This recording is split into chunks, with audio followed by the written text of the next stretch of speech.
한밤중 작은 극장, 조용한 상영관, 텅 빈 복도. 불이 꺼지고 영화가 시작되면 주변을 한번 둘러보세요. 당신도 모르는 사이에 누군가 가까워지고 있을지 모르니까요. 첫 번째 이야기. 몇 년 전 어느 수요일 밤이었어요. 여자친구랑 남동생과 함께 동네 작은 영화관에서 공포 영화를 보기로 했어요. 영화관에 들어서자 우리밖에 없는 줄 알았는데 남동생이 맨 위 왼쪽 구석 좌석에 앉아있는 짙은 회색 후드티를 입은 남자를 발견했어요. 좀 으스스했지만 다들 별 생각 없이 넘어갔죠. 우리는 난간이 있어서 발을 올릴 수 있는 중간열에 자리를 잡았고 서로 한 자리씩 비워두고 앉았어요. 남동생이 있어서 그런지 여자친구와 바싹 붙어 앉지 않았던 거죠. 전 복도 쪽에 가까웠고 그래서 그 남자와 가장 가까운 자리였어요. 5분 만에 예고편이 끝나고 영화가 시작되자 극장은 어둠에 잠겼죠. 남동생은 몰래 숨겨온 과자를 우적우적 소리내며 먹기 시작했어요. 저희가 그만하라고 주의를 줬는데도 말이죠. 영화 시작 5분쯤 지났을까 남동생의 과자 소리 너머로 뒤쪽에서 꽤 큰 소리가 들리는 것 같았어요. 몇 초 기다렸다가 슬쩍 뒤를 돌아보니 아까 맨 위 구석에 있던 남자가 한 줄 아래로 내려와 있었죠. 이상했지만 그래도 그냥 넘겼어요. 또 5분이 지났을 때 영화가 막 흥미로워지기 시작했는데 또 뒤에서 소리가 들렸어요. 일부러 티 안 나게 뒤를 돌아보니 그 남자가 한 줄 더 가까이 와 있는 거예요. 저는 피식 웃으며 여자친구에게 속삭였어요. 쳐다보지 마. 근데 저 남자 계속 앞자리로 움직여. 여자친구는 어깨만 으쓱하고 별 관심 없다는 듯 했죠. 저는 한 번만 더 하면 진짜 이상하다라고 생각하며 다시 영화에 집중했어요. 다시 5분 후, 이번엔 아무 소리도 안 들렸는데 그냥 궁금해서 돌아봤더니 그 남자가 한 줄 더 내려와 있었어요. 그런데 이번엔 구석 좌석이 아니라 우리 쪽으로 더 가까이, 그러니까 우리 바로 뒤에서 세 번째 줄에 앉아 있었죠. 저는 여자친구를 쿡 찌르며 고개를 끄덕였고 여자친구도 뒤를 돌아봤어요. 그러고는 저를 보며 우리 자리를 옮길까? 라고 걱정스럽게 물었지만 저는 단호하게 아니, 그냥 앉아 있어라고 했어요. 그때부터 영화에 집중할 수가 없었어요. 스크린을 보고 있는데도 그 남자의 시선이 제 뒤통수에 꽂히는 기분이었죠. 만약 또 움직이면 돌아서서 뭐 하는 거냐고 따져야겠다라고 생각했지만 동시에 내가 너무 예민하게 구는 건가? 그냥 영화 잘 보려고 자리 옮기는 사람일 수도 있잖아라는 생각도 들었어요. 한 번 더 뒤를 돌아보니 그 남자는 이제 우리 뒤에서 두 줄밖에 떨어져 있지 않았고 심지어 우리 바로 뒤에 있는 것처럼 보였어요.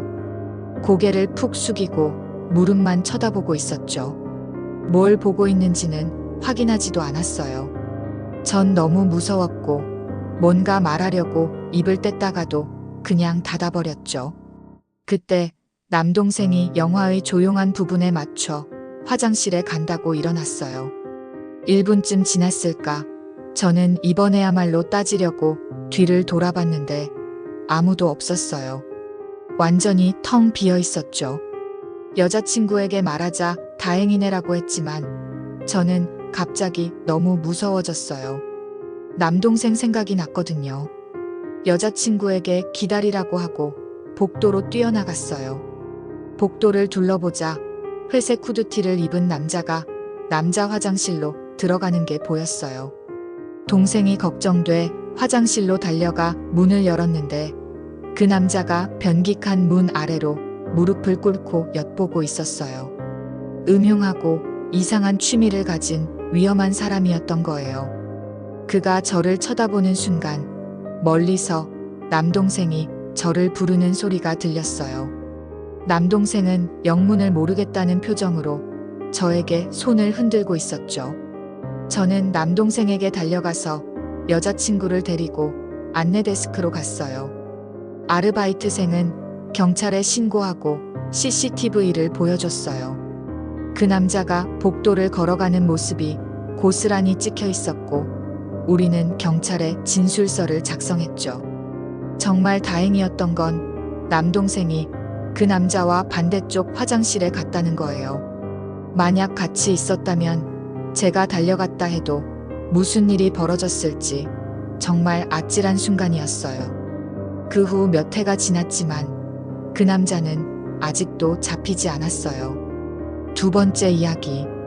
몇 년 전 겨울 제가 진짜 보고 싶어 했던 영화가 개봉했어요.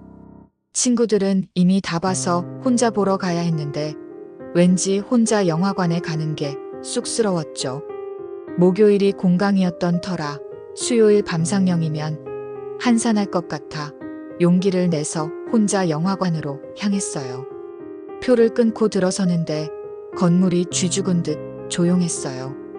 극장 안으로 들어갔는데 역시나 저 말고는 아무도 없었죠. 좌석은 두 구역으로 나뉘어 있었는데 저는 조그마한 벽 뒤에 위치한 위쪽 구역 맨 앞줄에 앉았어요. 영화의 조용한 부분에서 자꾸만 뒤에서 뭔가 들리는 것 같았어요. 마치 누군가의 목소리처럼요. 누가 있나? 하고 뒤를 돌아봐도 아무도 없었어요. 소리가 점점 더 크고 가까워지는 것 같아 미칠 것 같았죠. 결국 소리가 너무 커져서 뚜렷한 속삭임으로 들리기 시작했어요. 안 되겠다. 그냥 나가자 하고 일어섰는데 마지막으로 뒤를 돌아본 순간 두 줄 뒤 좌석에서 정지된 인형처럼 몸을 뻣뻣하게 세운 누군가가 갑자기 쑥 튀어나오는 것을 봤어요. 저는 그대로 뒤도 안 돌아보고 로비로 미친 듯이 달렸어요. 로비에도 직원은커녕 아무도 없었죠. 차로 뛰어들어가 한숨을 돌린 뒤 그대로 집으로 운전해 왔어요. 그날 밤 영화관에 전화를 걸었지만 아무도 받지 않았어요. 다음 날은 그냥 포기하고 잊으려고 노력했죠. 하지만 그날의 기억은 아직도 저를 소름 돋게 만들어요. 세 번째 이야기. 제가 고등학생 때 롱아일랜드 헌팅턴에 있는 영화관에서 아르바이트를 했었어요. 손님들을 상대하다 보면 별의별 이상한 사람들을 다 만나게 되는데 아직까지도 악몽을 꾸게 만드는 아주 기묘한 상황이 한 번 있었죠. 월요일 밤 11시쯤 마지막 상영 영화가 끝나갈 무렵이었어요. 평소보다 일찍 끝나는 편이라 여름엔 자정쯤 퇴근하곤 했죠. 저랑 팝콘 코너를 마감하던 캐시 이모 말고는 아무도 없었어요. 제가 표 파는 데스크 옆에 있는 카펫 계단에 앉아 휴대폰을 보고 있는데 캐시 이모가 바닥 청소하고 가라고 소리쳤어요. 그러고는 1시간 후에 다시 와서 문단속하겠다고 하고는 먼저 퇴근했죠. 저는 얼른 청소를 마치고 다시 휴대폰으로 게임을 하고 있었어요. 이렇게 혼자 남겨지는 경우가 많았는데 그때마다 밤늦게 강도라도 들까봐 불안했죠. 그때 갑자기 극장 문이 요란한 소리를 내며 열렸어요. 입구를 쳐다보며 캐시 이모가 돌아온 건가 생각했죠. 어차피 이 시간에는 문을 잠가야 하니까요. 캐시 이모 하고 불렀는데 중년의 남자가 큼직한 갈색 재킷을 입고 들어오더니 저와 눈이 마주쳤어요. 저희 문 닫았어요. 나가주세요라고 말하자 그 남자는 무표정한 얼굴로 캐시 여기 있어? 라고 중얼거렸어요. 제가 없다고 고개를 젓자 그는 잠깐 앉아있다 갈게라고 했어요. 저는 원래 다른 사람과 시비 붙는 걸 싫어해서 심장이 마구 뛰었지만 쫓아낼 용기가 없었어요. 다시 계단에 앉아 휴대폰에 몰두하는 척하며 캐시 이모에게 이상한 아저씨가 와서 이모를 찾는다는 문자를 보냈어요. 옛날 폴더폰이라 문자 보내는데 한참 걸렸고 이모가 확인하려면 더 오래 걸렸죠.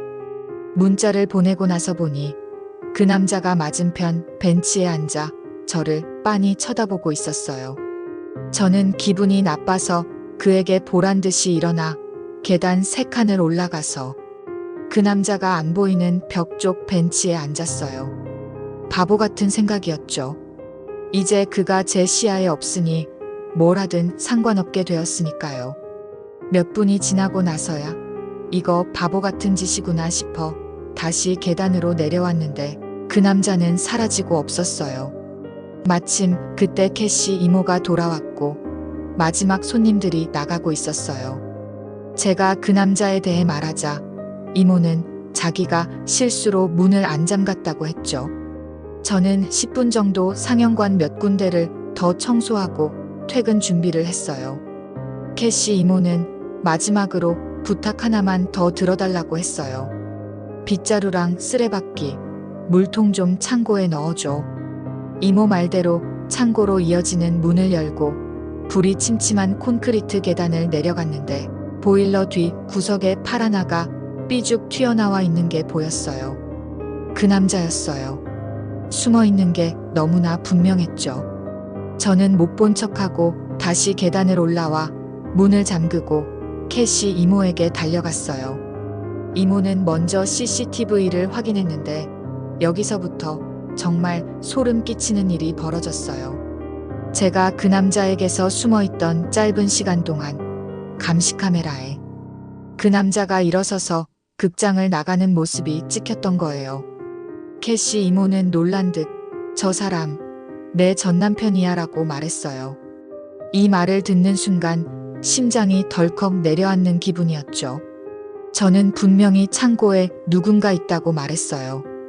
이모는 휴대폰을 꺼내 전남편에게 전화를 걸었어요. 이모를 따라 건물 밖으로 나오는데 캐시 이모의 얼굴이 하얗게 질렸어요. 전남편이 전화를 끊어버린 거죠. 이모는 바로 경찰에 신고했고 이모의 설명을 듣고 저는 충격에 빠졌어요. 알고 보니 이모의 전남편은 어떤 남자를 피해 이모를 데려가려고 온 거였고 그 남자가 무슨 이유에서인지 캐시 이모를 죽이겠다고 협박을 했다는 거예요. 몇 분 뒤 경찰차가 사이렌을 울리며 주차장으로 들어왔고 꽤 나이든 마피아처럼 보이는 남자가 수갑을 찬 채로 나왔어요. 그 후 캐시 이모는 다시는 직장에 나오지 않았고 저는 이 사건의 전말을 다 알 수 없었어요. 친구들 사이에서는 제가 이 모든 걸 목격했다고 해서 한동안 영웅 대접을 받았지만 정말 궁금한 건 그 뒷이야기였죠. 만약 그가 저를 해치려고 했다면 저는 지금 여기 없었을 테니 말이에요. 캐시 이모, 전 남편 그리고 그 정체불명의 남자를 다시는 보지 못했어요.